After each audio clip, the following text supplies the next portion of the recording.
Nesta aula nós iremos estudar a lei de Fourier da condução térmica. É uma equação que nos permite calcular a taxa de transferência de calor através de uma parede plana e nós podemos deduzi-la de uma maneira bastante simples, sem recorrer ao cálculo ou a manipulações algébricas mais complexas.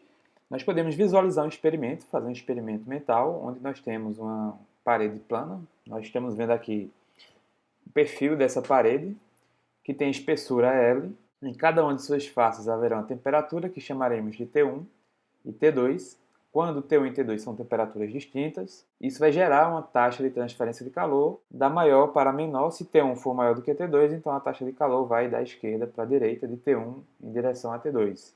Lembrando que nós temos aqui a visão de perfil da parede e ela tem nas suas laterais uma área A, que nós vamos supor conhecida. Então todas essas variáveis, T1, T2, L e a área A, serão utilizados para calcularmos essa taxa de transferência de calor. T1 e T2 invariáveis, todas as variáveis, na verdade, não só as temperaturas, nós estamos no experimento em estado permanente. As variáveis não vão mudar com o passar do tempo, elas terão sempre o mesmo valor. T1 é maior do que T2, então nós temos uma transferência de calor na direção de T1 para T2. Vamos manter as temperaturas e a área constantes. E vamos variar somente essa espessura L. Então, no primeiro experimento, eu tenho uma espessura L1 e quantifico a taxa de transferência de calor Q1. No segundo experimento, eu tenho uma espessura maior do que L1, que eu vou chamar de L2. As outras variáveis não mudaram, temperaturas e a área de transferência de calor continuaram iguais à do experimento anterior. Mudei a espessura, medi Q2. E no terceiro experimento, mais uma vez, eu apenas vou variar a espessura L3 e me dá uma taxa de transferência Q3. O que nós podemos imaginar aqui é o seguinte: quanto mais fina for a parede, mais rápida essa energia deve atravessar a parede. Como a unidade de taxa de transferência de calor é uma unidade de potência, é energia dividido pelo tempo, energia térmica dividido pelo tempo que ela atravessou a parede, a gente pode imaginar o seguinte: a energia vai ser a mesma atravessando a parede, porque o ΔT vai ser sempre o mesmo, T1 e T2 são sempre os mesmos, só que L1 tem uma espessura menor do que L2. Então, o tempo que o calor percorreu através de L1, que é um caminho mais curto, é um tempo menor do que o tempo que ele percorreu L2, e o tempo é ainda menor do que o de L3, que é o caminho mais longo de todos. Então, se o tempo é menor, mas a energia é a mesma nos três casos, a gente imagina o seguinte: quanto menor for o tempo que o calor atravessa a parede, maior é a potência, porque potência é energia dividido pelo tempo. A energia é a mesma nos três casos, mas o tempo é menor em L1. Então, se L1 é menor do que L2, a gente pode esperar que a taxa seja maior aqui. Se Q2 é menor do que Q3, a gente pode esperar que a taxa de transferência de calor Q2 é maior do que a taxa de transferência de calor Q3. Por quê? Porque a gente sabe que quanto menor for a espessura, quanto mais fina for a parede, mais rápido o calor atravessa essa parede. Então ele tem uma taxa maior de transferência. A taxa, ela é uma grandeza dividida pelo tempo. Quanto menor o tempo, para a mesma quantidade da grandeza, mais rápida vai ser essa passagem. Então podemos chegar à seguinte conclusão: que a taxa de transferência de calor ela é inversamente proporcional à espessura. Quanto menor a espessura da parede, maior a taxa de transferência medida. Vamos agora fazer um novo experimento, onde agora T1 e T2 vão variar nesse nosso experimento. Então nós vamos manter as espessuras constantes, nós não vamos mais mudar a espessura. Vamos mudar apenas a temperatura, tudo mais fica constante. É importante lembrar, mais uma vez, o material de que é feita a parede, ele não muda em nenhum momento. Então nós temos um ΔT1, porque é a diferença aqui de temperaturas, medir Q1. No segundo experimento, com a mesma espessura L1, eu só mudei as temperaturas. Eu agora tenho uma nova variação de temperatura entre 1 e 2. Medir Q2. E no terceiro experimento, eu tenho uma nova variação de temperatura e medir Q3. Ora, o que a gente pode imaginar aqui? Quanto maior for a diferença de temperatura entre uma face e outra da parede, mais calor deve ser transferido através dela, na tentativa de se equilibrarem essas duas temperaturas. Então, se ΔT1 for menor do que ΔT2, eu posso esperar que Q1 seja também menor do que Q2. Quanto maior a diferença de temperatura entre dois extremos, eu imagino que mais calor passa através desses extremos. Então, se ΔT1 for menor do que ΔT2, Q1 é menor do que Q2. Se ΔT2 for menor do que ΔT3, Q2 deve ser menor do que Q3. Então, dessa relação, nós podemos chegar à seguinte proporcionalidade. A taxa de transferência de calor é diretamente proporcional à variação de temperatura. Quanto mais eu vario a temperatura, quanto maior a diferença das temperaturas, mais calor deve ser transferido entre elas.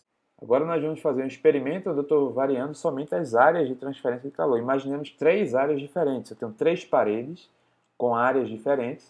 A espessura é a mesma. As temperaturas nas duas faces vão ser sempre T1 e T2, ou seja, o ΔT não muda. O material também é sempre o mesmo. Então o que a gente imagina é o seguinte: se o ΔT é o mesmo e a espessura é a mesma, nós temos a mesma quantidade de calor passando através da parede. Quanto menor for a área, menor vai ser a quantidade de calor passando num dado instante, né?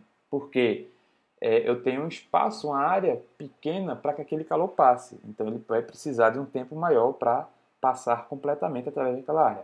É como se nós tivéssemos uma porta e através dessa porta nós temos um certo número de pessoas para saírem de um ambiente. Quanto menor for a porta, mais tempo o mesmo número de pessoas leva para sair daquele ambiente.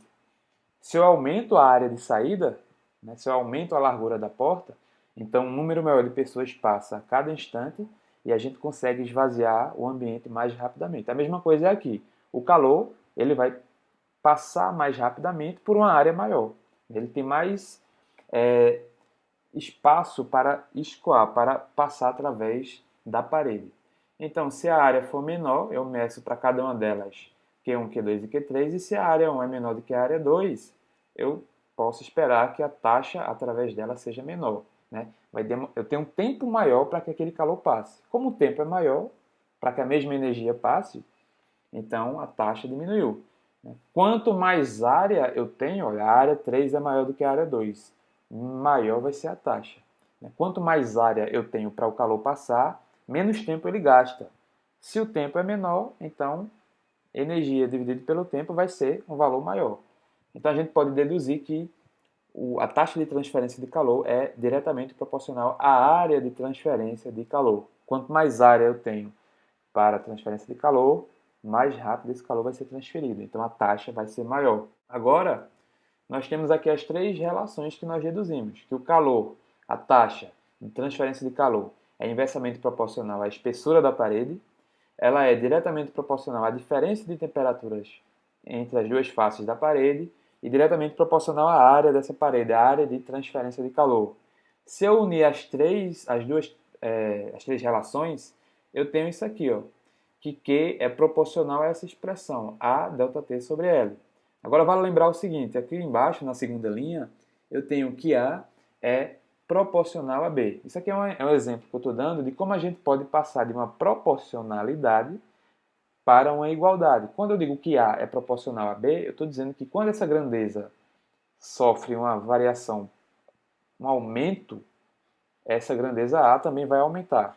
Quando a grandeza B diminui, a grandeza A também vai diminuir. Só que a gente ainda não pode dizer o quanto A vai aumentar ou diminuir quando B também sofre um aumento ou uma diminuição. Porque eu só sei que eles são proporcionais. Então, para a gente passar de uma proporcionalidade para uma igualdade, que nos permite quantificar A em relação a B, o que é que nós temos? Nós temos que inserir uma constante de proporcionalidade. Então, experimentalmente, nós temos meios de chegar a essa constante e ela vai nos dar algum significado dentro dessa equação. Então, agora, quando eu digo que A é igual a C vezes B, essa constante me permite dizer o quanto o valor de A vai aumentar quando o valor de B também aumenta. A mesma coisa é aqui, eu quero passar dessa proporcionalidade para uma igualdade, porque nós desejamos calcular a taxa de transferência de calor através dessa relação aí. Lembrem que nós variamos a área as temperaturas e a espessura em 3 experimentos, mas nós mantivemos sempre o material mesmo. O que acontece se eu mudo o material da parede? Se eu tenho madeira, alumínio, concreto e outros tipos de materiais e não vario espessura, não vario temperaturas, não vario a área. A gente sabe que o calor vai ser transferido de formas diferentes em cada um dos materiais. Então, quando a gente leva em consideração o material, a gente espera que exista também alguma influência do material da parede no cálculo da taxa de transferência de calor. E quando a gente faz a mudança de uma proporcionalidade, que é o que nós temos aqui, para uma igualdade, nós vamos chegar nessa expressão onde eu agora inseri uma constante. E eu posso dizer que Q é igual a alguma coisa, eu vou poder quantificar o Q em relação a essas variáveis. Essa constante que apareceu para que eu pudesse sair da proporcionalidade e formar uma igualdade é conhecida como condutividade térmica. E ela é uma propriedade termofísica, ela é uma propriedade que vai me dizer o quanto o material da parede é bom ou eficiente em transferir calor.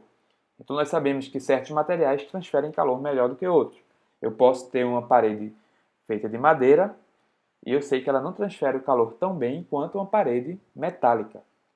Então, isso significa que a condutividade daquela madeira ela é diferente da condutividade do metal e isso vai influenciar, obviamente, no valor de Q. E é nesse momento que nós usamos essa influência do material, né? Ela surge nessa constante de proporcionalidade. Cada material tem uma condutividade térmica. Essa condutividade térmica vai me dizer o quanto esse material conduz bem ou não o calor. Quanto maior a condutividade, mais capacidade de transferir calor esse material possui e, portanto, ele é o melhor condutor de calor. E quanto mais baixa for a condutividade, mais fraco o condutor de calor ele será. E uma condutividade muito baixa vai me dar um material isolante térmico.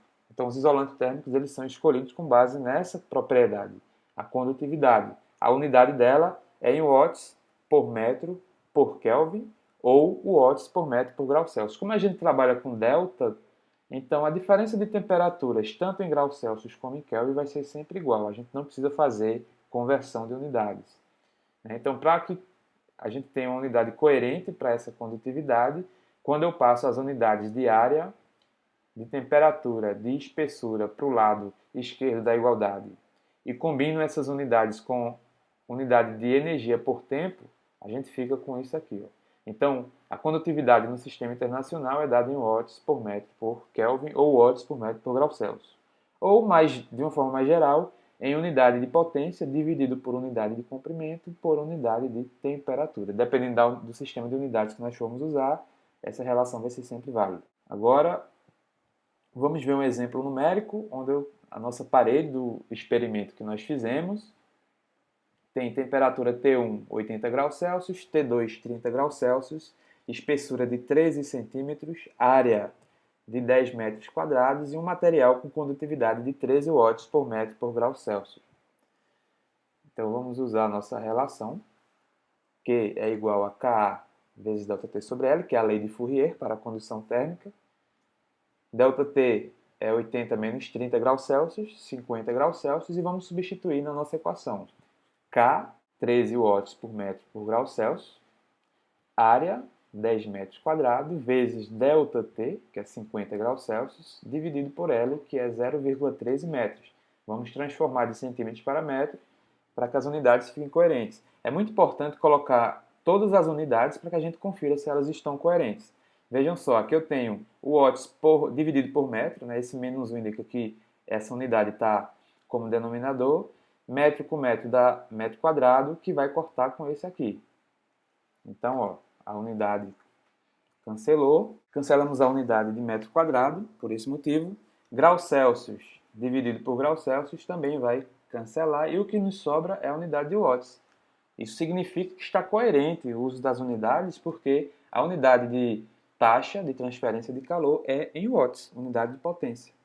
Então isso não dá, quando nós fazemos aqui a nossa conta, 13 vezes 10 vezes 50, dividido por 0,13 nos dá uma taxa de 50.000 watts através dessa parede. Então é dessa forma que nós vamos utilizar a lei de Fourier para o cálculo da taxa de transferência de calor por condução através de paredes planas.